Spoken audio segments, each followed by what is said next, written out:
If you are looking for programs that are really free, there is a lot to choose from, but in this video, I am going to show you 5 free programs that are actually free in 2022. Please subscribe to my channel, like and share this video, and don't forget to turn on the notifications so that whenever I publish a new interesting video like this, you will be notified as fast as possible. Okay, so the first program we will be looking is Brave web browser. It's free and open source and great for those of you that are focused on privacy by default. Brave blocks website trackers, along with advertising-related tracking scripts and resources using various filters, including those from the Block Origin project.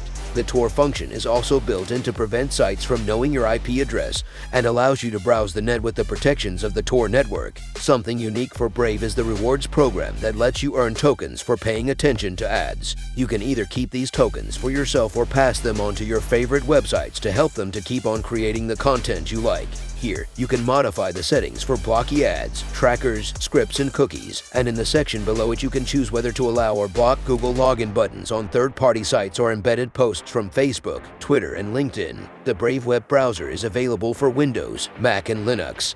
Next up is the free and open-source video editing software, OpenShot. OpenShot has been around since 2008, and over the past couple of years, it has improved quite a bit. It is easy to use with a low learning curve, and is packed full of features. It allows you to work with multiple layers, but support for many video, audio, and image formats. 400 transitions are included. You seamlessly move from clip to clip and lets you add animations and includes audio editing features built in. As you can see, the interface is very user-friendly when compared with most video editing software. You have a lot to choose from. Find the one you want and drag it down to the timeline in between both clips to shorten the length of the transition. Look for the double arrows, left click and drag to make it shorter.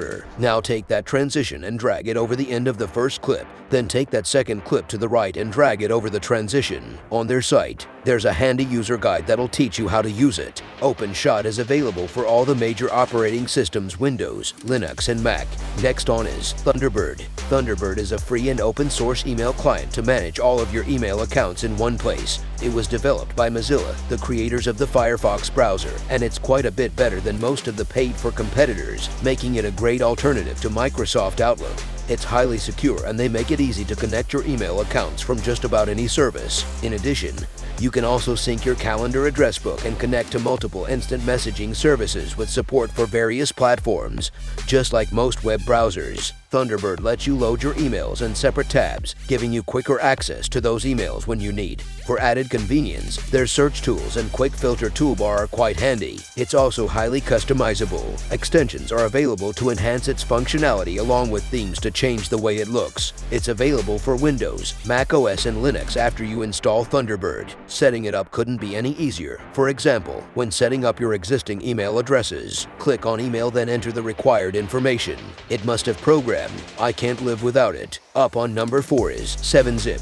This is a free and open source file archive that's used to place groups of files within compressed containers known as archives. It's more useful than the file archive or is built into all operating systems because it supports more file formats with a higher compression ratio, reducing the space used on your disk and reduces the size of attachments you email to others. To use 7-Zip, there's no program you need to open. Just find the folder you want to compress and right-click. Go down to 7-Zip. You have several choices. You could use the 7-Zip file format or zip. I prefer using the zip file type, which is more recognized in this example. This is the only choice I've had a need for selecting. Add to name the file zip will create a new zip folder. 7-Zip is available for Windows, Linux, and Mac OS. Last among them all is Vivaldi. Vivaldi also has privacy features, but is better for those of you focused on productivity with a ton of useful features. Not only does it have ad blocking and tracking protection, but because it's built on Chromium, just like Brave mentioned earlier, along with other browsers, it includes support for Chrome extensions. There's also a simple-to-use screenshot tool built in. The web panel sidebar makes it easy to access your favorite sites quickly, and the tab tiling feature is useful to view 2 websites side by side, which comes in handy if your computer only has one monitor or you're using a laptop. On the start page for Vivaldi, there's a speed dial of your favorite sites with quick access to your bookmarks, history, notes, and calendar here at the top. Add a tab and open up another site. On the lower bar, on the right, you'll find the screenshot tool to capture a full page or an area selected. To the right of that is their page tiling. It lets you tab your tiles vertically, horizontally, or to a grid that's tiled these vertically. On the sidebar on the left, you can access your downloads, email calendar, and all sorts of other stuff. You can also add websites to the sidebar as well for quick access. Vivaldi is available for Windows, Mac, and Linux, along with a mobile app for Android and an iOS app currently in development. Thanks for watching. Links are in the description. If this video is useful for you, give it a thumbs up. What software do you use on your computer? That's completely free. Let us know about it in the comments. And if you haven't done so already, subscribe and ring the bell to stay up to date with our latest software videos and other tech-related stuff here on Mr. Lim.